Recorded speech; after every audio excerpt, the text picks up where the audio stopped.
मेरे प्यारे नन्हे मुन्ने दोस्तों, क्या आप जानते हो हजारों साल पहले हमारे भारत देश में महाराजाओं का शासन हुआ करता था। उनकी रानियां प्यारे प्यारे राजकुमार और सुंदर सुंदर राजकुमारियां होती थीं। शक्तिमान भगवान और दुष्ट राक्षस भी इसी भूमि में रहा करते थे। आप और हम सब चले हजारों साल पहले की दुनिया में।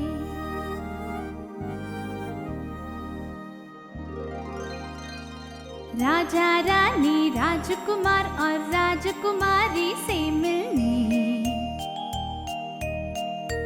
चलो भगवान को जाने और असुरों की अद्भुत कथा सुने। चलो चलते हैं उस दुनिया की हम सैर करने हजारों साल पहले। हजारों साल पहले, हजारों साल पहले, हजारों साल पहले। ये कहानी है कृष्ण और कालिया की। गोकुल खुशहाल नगरी थी।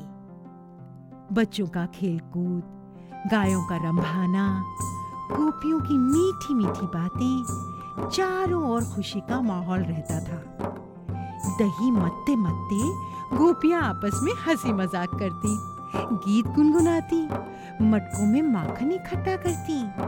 रंग बिरंगे वस्त्रों में सजी गोपियां घर घर जाकर माखन इकट्ठा करती और उसे गांव के बाजार में बेच देती। लेकिन जब कृष्ण और उसके दोस्त कंकर मारकर गोपियों के मटके फोड़ते तो गोपियों की प्यारी बातें शिकायतों में बदल जाती।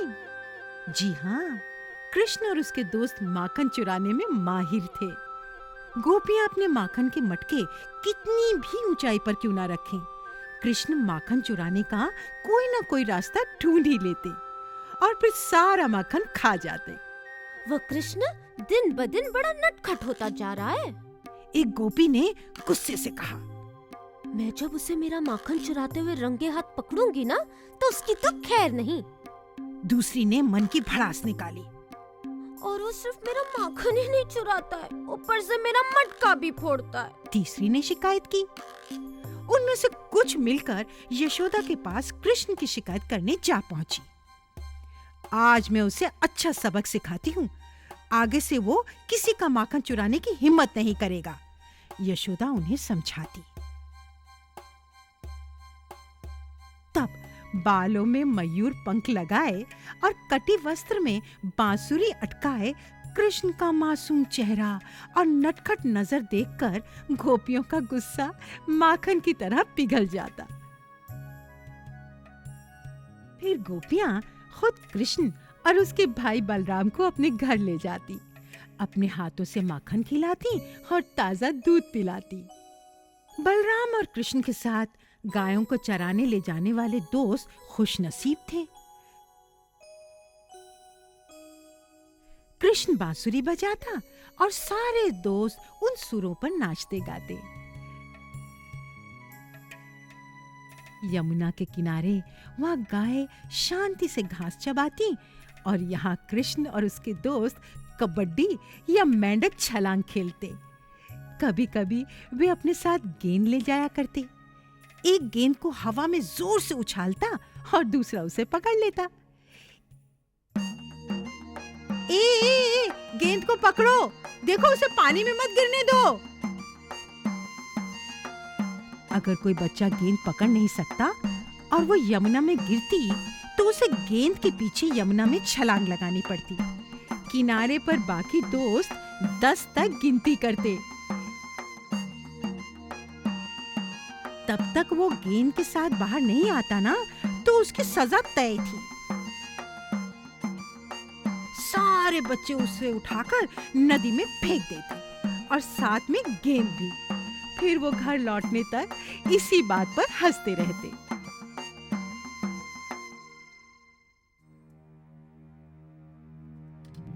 एक दिन कालिया नाम का विशाल सांप यमुना में रहने आया। उसका बदन रात के अंधेरे की तरह काला था और उसके 10 गंदे सिर थे। उसके जहर से यमुना का मधुर पानी जहरीला होने लगा। चमचमाते नीले रंग का पानी पहले मिट्टी के रंग का और आखिर में काला हो गया, मानो रात का रंग उसमें घुल गया हो। कालिया ने यमुना पर अपना कब्जा कर लिया। उसका सारा परिवार यमुना में रहने लगा। छोटे बड़े हजारों सांपों ने वहां डेरा डाला। जहरीले पानी के किनारे की हरियाली को नष्ट किया। हरे भरे पेड़ सूख गए। पंछियों ने वहां से अपना ठिकाना बदल दिया। बच्चों ने वहां जाना बंद कर दिया। कोई अपने जानवर वहां चराने नहीं ले जाता था। नदी की तरफ मत जाना, नदी का पानी मत पीना, एक दूसरे को संभालना, कृष्ण का ख्याल रखना, यशोदा बलराम को कहती रहती इन बातों के लिए।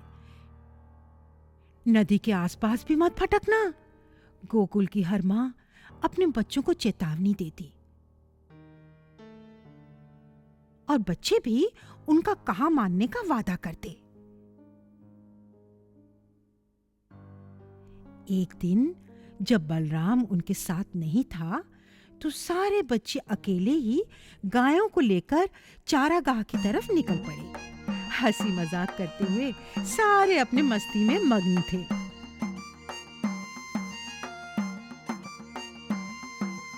उस काले नाग के बारे में कुछ ना सोचने की उन्होंने ठान ली थी। साथ में उनकी गेंद थी। एक दूसरे की तरफ गेंद उछालते पकड़ते वे आगे बढ़ रहे थे।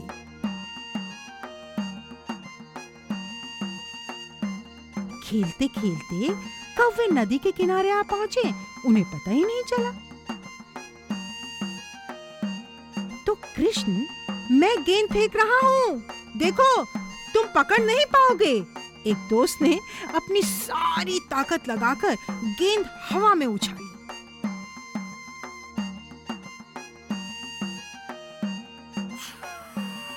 कृष्ण के सर से होते हुए वो ऊंची उठी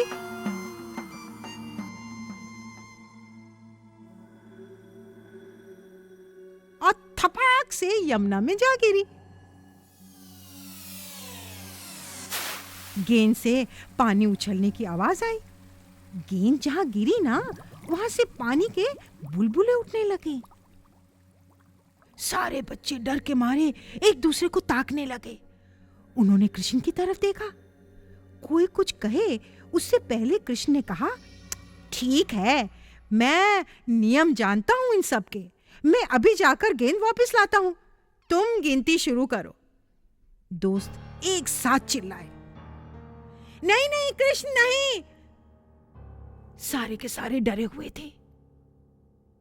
हम कल दूसरी गेंद ले आएंगे, उसे भूल जाओ तुम, हम कुछ और खेलते हैं।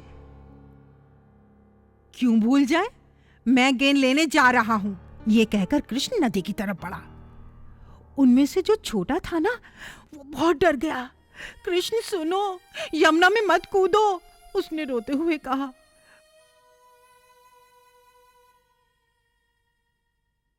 उसे रोता देख कृष्ण रुका। अच्छा देखो, मैं एक सुझाव देता हूं, क्यों ना हम कालिया को हमारी गेंद वापस करने की विनती करें, एक दोस्त ने कहा। नहीं नहीं, वो नहीं देगा, कृष्ण बोला। कोशिश करने में क्या हर्ज है भाई, डरे हुए लड़के ने फिर से रोते हुए कहा। ठीक है, तुम कोशिश करके देखो, कृष्ण ने कहा।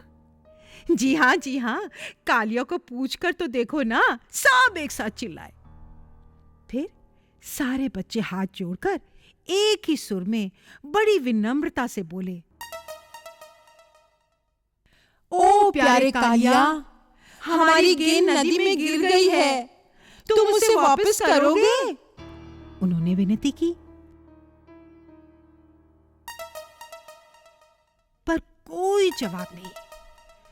तुम्हारे जैसे महान प्राणी के लिए गेंद तो बहुत मामूली चीज है।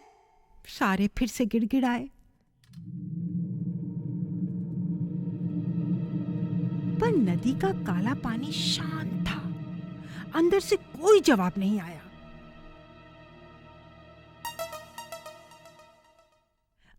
कृष्ण अपना धीरज खो चुका था।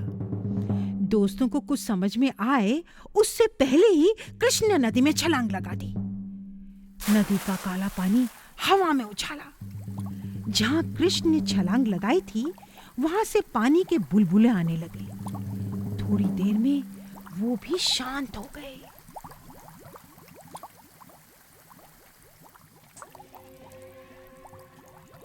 कृष्ण के दोस्तों को एक पल कुछ सूझा ही नहीं। वो सिर्फ पानी के बहने की आवाज सुन सकते थे।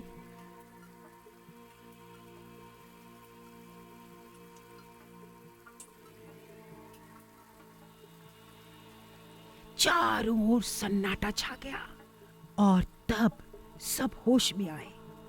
कृष्ण के पीछे यमुना में छलांग लगाने के बारे में आपस में सोचने लगे। मैं उसके पीछे जाता हूं, उनमें से एक बोला। मैं भी आता हूं, दूसरे ने कहा। और मैं भी।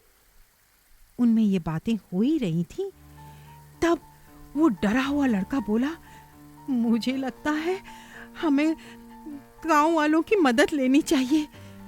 पर अगर कृष्ण ने मदद के लिए पुकारा तो किसी को तो यहाँ रुकना चाहिए ना, दूसरे ने समझाया। और गायों का क्या, उन्हें भी तो देखना है ना, सबसे बड़ा लड़का बोला। बच्चे 3 समूह में बट गए। एक जानवरों की तरफ भागा, दूसरा वहीं नदी के किनारे रुका और कुछ बच्चे गांव की तरफ तेजी से भागे। हमारी गेंद, सारे एक साथ कहने लगे। हमारी गेंद यमुना में गिरी है। कृष्ण वो भी गेंद के पीछे पानी में अभी तक वापस नहीं लौटा। वो डरावना सांप कालिया उसे खा जाएगा। हमने उसे रोकने की कोशिश की पर वो रुका नहीं। डरे हुए बच्चों ने आधे अधूरे शब्दों में अपनी बात कही और उनमें से कुछ तो रोने भी लगे। नंद ने उनकी बातों का मतलब निकाला और वो सारी बात समझ गए। उन्होंने गांव वालों को इकट्ठा किया, सारे नदी की तरफ तेजी से निकले। गांव वालों ने अपना काम वही छोड़ दिया और नंद के पीछे दौड़े। उन्हें सिर्फ कृष्ण की चिंता लगी थी। बेचारी यशोदा, रो रो कर उसने तो अपना बुरा हाल कर लिया। बलराम, तुम आज उनके साथ क्यों नहीं गए? वो बार बार यही सवाल कर रही थी। गांव वालों को वहां आता देखकर गायें भी लंबी लंबी आवाजें देने लगी, मानो उन्हें भी कृष्ण की चिंता हो।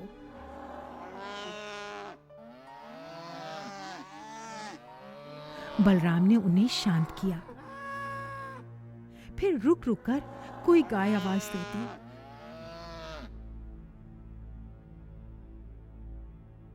कहती हैं जानवरों को डरावनी स्थिति का अंदाजा पहले ही लग जाता है। कृष्ण ने यमुना में जिस जगह छलांग लगाई थी ना, सब लोग वहां पहुंचे। वहां कोई आवाज नहीं थी, कृष्ण का कोई ठिकाना नहीं, सिर्फ पानी बहने की आवाज सुनाई देती थी। मैं अंदर जाता हूं, एक ग्वाले ने कहा। मैं भी तुम्हारे साथ आता हूं, दूसरा बोला। चिंता मत करो, कृष्ण ठीक होगा, बलराम ने कहा। सिर्फ बलराम शांत और निश्चिंत लग रहा था। पर बलराम, तुमने उसे अकेला क्यों छोड़ा? यशोदा ने फिर से वही दोहराया। उनमें से किसी ने पानी की तरफ इशारा किया। देखो देखो, वहां पर कुछ हो रहा है। सचमुच वहां कुछ हो रहा था। नदी के शांत पानी में जैसे जान आ गई।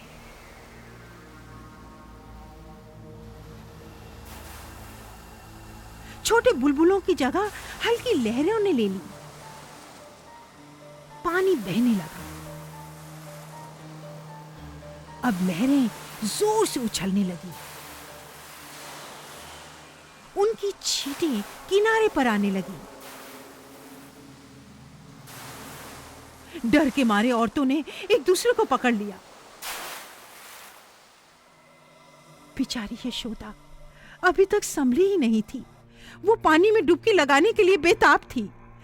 मेरा प्यारा बेटा, मुझे उसे ढूंढने जाने दो, वो रोने लगी। पानी जोर जोर से उछलने लगा। आकाश में काले बादल छाने लगे। जोर जोर से उठने वाली लहरों की आवाज से धरती कांपने लगी। बिजली की कड़कड़ाहट आकाश को चीरने लगी। ये क्या? इसका मतलब क्या हो सकता है? कहीं कृष्ण को कुछ हुआ तो नहीं? कृष्ण, कहां हो तुम? गांव वालों ने एक साथ आवाज दी। कृष्ण कहां था? वो तो पानी की और गहराई में जा रहा था। वो कालिया के घर तक पहुंचा। गेंद के पीछे पानी में कूदे कृष्ण ने नीचे और नीचे की तरफ तैरना शुरू किया। वहां उसने कुछ अजीब आकार के घर देखे। नदी की गहराइयों में किसके घर हो सकते हैं? कृष्ण सोचने लगा। वो एक के बाद एक घर में झांकने लगा। बड़े अजीबोगरीब घर थे। पत्थर के पलंग, कुर्सियां, मेज कमरों में सजे हुए थे। कुछ पलंग पर अलग अलग आकार के सांप सोए थे।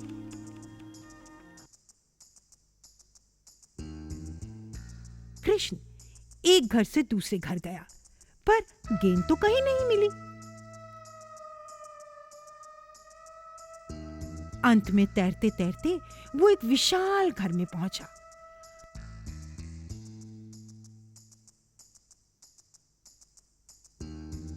वो घर किसी महल से कम नहीं था। पत्थर के विशाल पलंग पर 10 सरों वाला कालिया सो रहा था। उसका चमकता झिलमिलाता काला बदन डरावना लग रहा था। उसने अपने 10 गंदे सिर पलंग पर रखे थे। Swish, swish, swish. लंबी काली पूंछ जमीन पर बिछी थी और वही कालिया के बिल्कुल पास कृष्ण ने गेंद देखी। वो आगे बढ़ा, गेंद उठाई और उसे अपनी धोती में बांध लिया। स्विश! सांप की पूंछ थरथराई। कालिया ने अपनी पूंछ से कृष्ण को लपेट लिया। उसे अपने सामने पकड़ के वो बोला,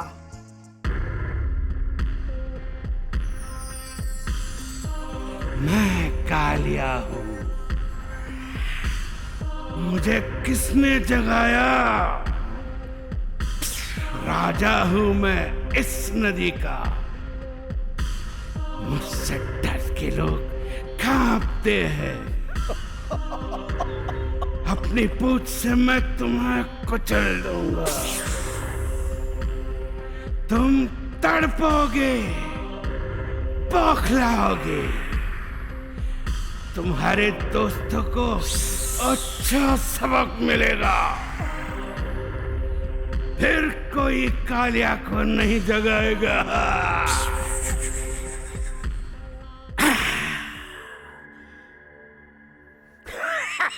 तुमने मुझे जगाने की हिम्मत कैसे की?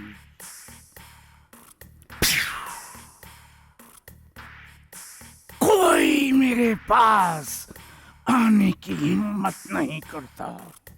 अब मैं तुम्हें एक झटके में खा जाता हूं। ये कहकर उसने कृष्ण को अपने जहरीले दांतों से काटने की कोशिश की। पर आश्चर्य, कालिया के जहर का कृष्ण पर कोई असर ही नहीं हुआ। उसकी हर कोशिश नाकाम रहती और कृष्ण ठहाके लगाकर हंसता, उसे चिढ़ाता।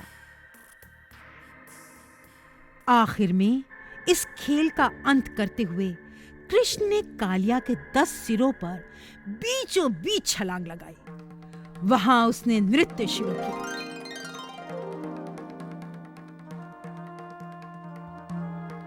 नृत्य करते करते उसने कालिया का एक एक सिर कुचलना शुरू किया। कालिया अधमरा हुआ।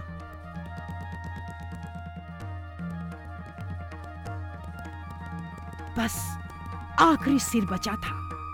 कृष्ण अब उसे कुचलने ही वाला था कि कालिया के परिवार वाले वहां आकर गिड़गिड़ाने लगे। उसे माफ कर दो, मत मारो उसे। तुमने उसे मार डाला तो हमें देखने वाला कोई नहीं रहेगा। कालिया के परिवारजन रोने लगे।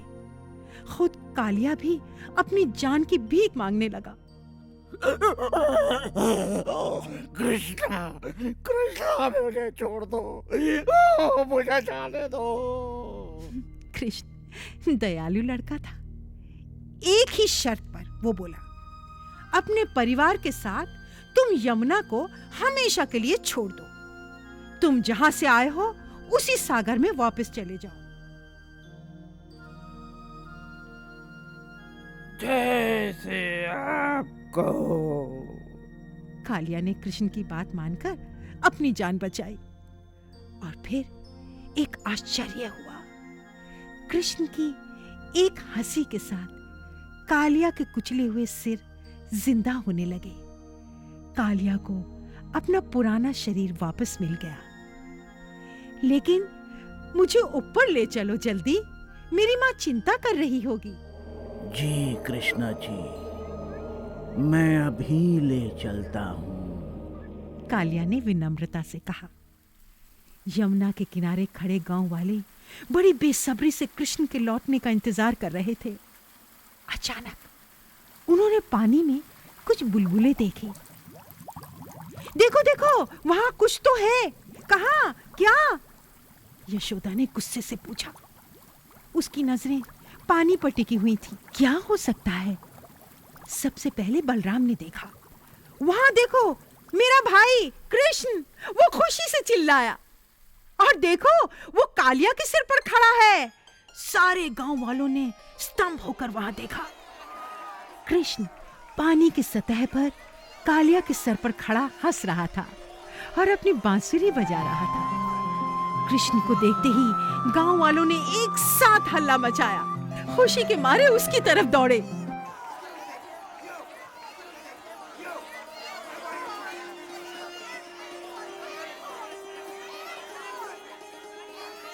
मेरा प्यारा बेटा, डर के मारे मेरी तो जान ही निकल गई थी।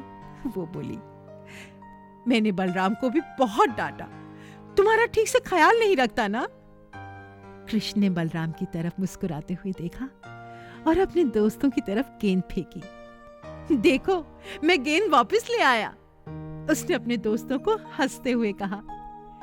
कालिया ने यमुना नदी को हमेशा के लिए छोड़ दिया है, और कभी वापस नहीं लौट कर आएगा। यमुना का पानी फिर से शुद्ध हुआ।